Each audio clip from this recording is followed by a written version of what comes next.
রাজবাড়িতে শুভ মহালয়া পালন। বিস্তারিত তথ্যচিত্রে মোহাম্মদ আসিফুজ্জামান আসিফ।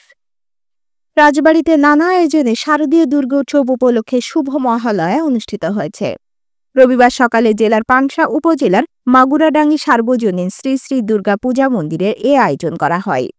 এ সময় বিশেষ চণ্ডীপাঠ পরিবেশন করা হয়। মন্দিরের সভাপতি সাধন কুমার দে জানান, আগামী ২৮ সেপ্টেম্বর থেকে শারদীয় দুর্গোৎসব শুরু হবে। এ উপলক্ষে আজ শুভ মহালয়ার আয়োজন করা হয়েছে। অনুষ্ঠানে ওই এলাকার হিন্দু ধর্মাবলম্বীরা অংশ নিয়ে বিশেষ প্রার্থনায় যোগ দেন।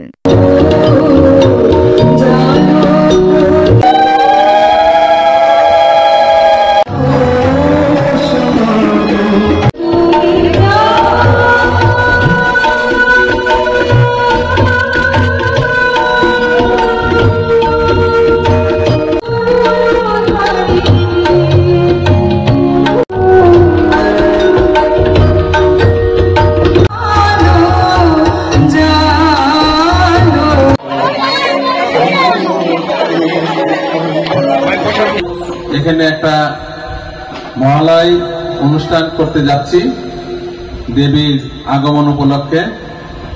আমরা এর আগে এরকম লাইভ প্রোগ্রাম আমরা কখনোই করি নাই। আমরা এবার যদি আমাদের ভালো হয় তাহলে প্রতি বছরই আমরা এরকম লাইভ আমরা মহালয় অনুষ্ঠান করব।